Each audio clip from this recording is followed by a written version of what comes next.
Welcome back. Harris County has chosen a new leader, and her name is Lina Hidalgo.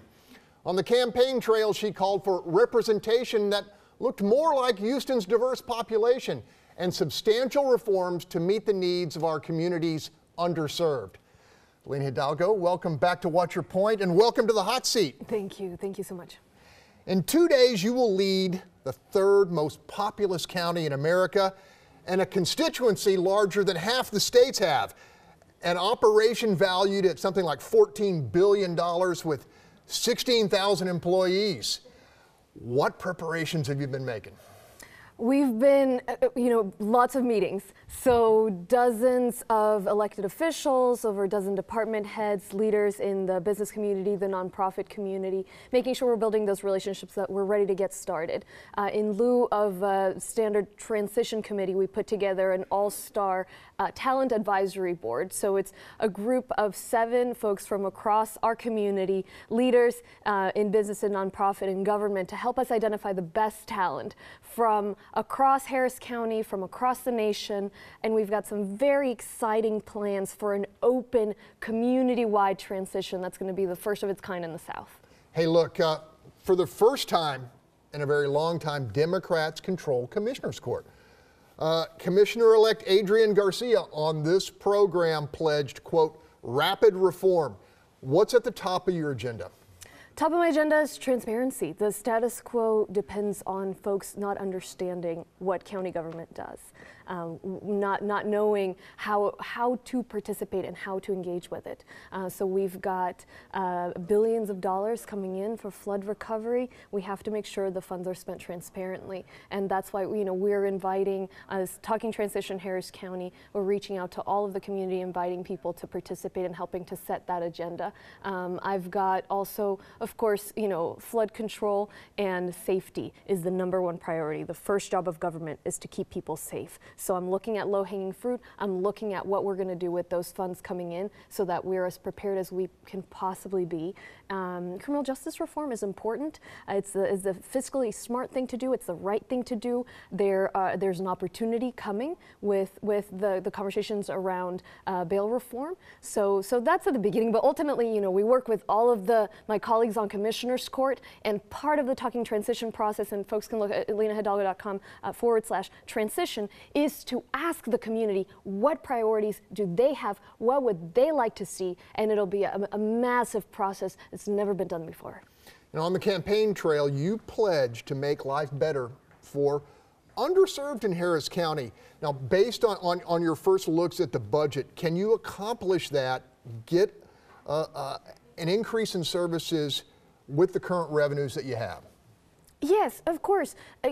Fundamentally, Greg, this position is about priorities. It is about making sure that the budgetary priorities align with the community's priorities. So right now, we've been spending at least $8 million fighting an order from a judge, a federal, Republican-appointed judge that ruled that our bail system is so discriminatory as to be unconstitutional. So how about, instead of spending $8 million paying $600 an hour attorneys to fight reform, we invest that $8 million in reform? And there are many examples like that I'm discovering as I make my way through county government. So the opportunities are huge. Of course, we've got the bond funds coming in for flood recovery. We just have to make sure we spend the money in the smartest way possible, so we're dealing with issues on the front end instead of cleaning up once they've become crises.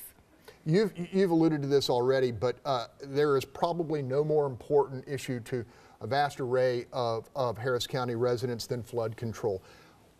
What will leadership by you look like on the flood control issue? So, pending on government shutdown, we'll hopefully get our first tranche of funding in January. That's $1 billion coming from HUD.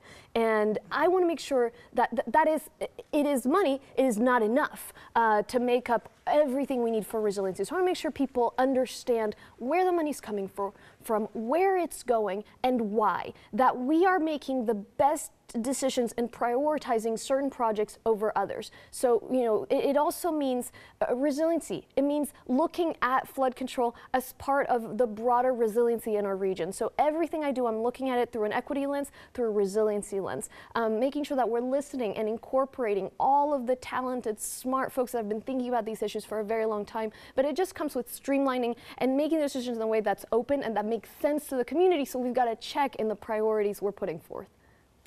No doubt about it, you're a pioneer. You're a woman. You're an immigrant. And you have been elected to this critical office.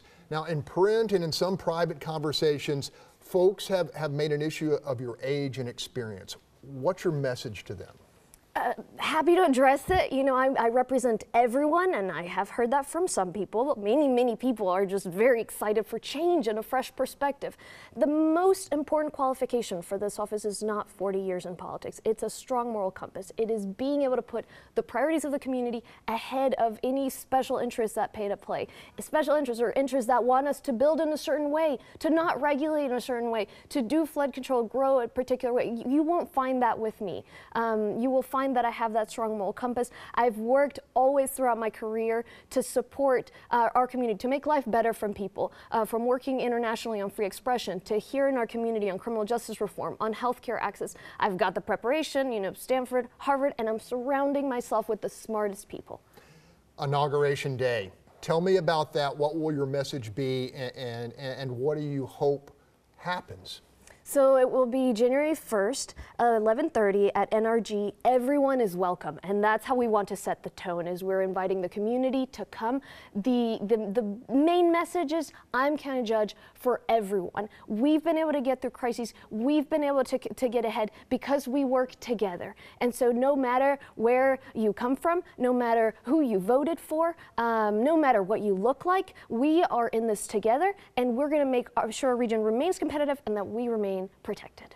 Lina Hidalgo, congratulations. You're always welcome here to take that seat and talk about issues that matter to folks in Harris County. Thank you so much. Thank you, Greg. Okay. When we come back, confrontation, acrimony, and chaos.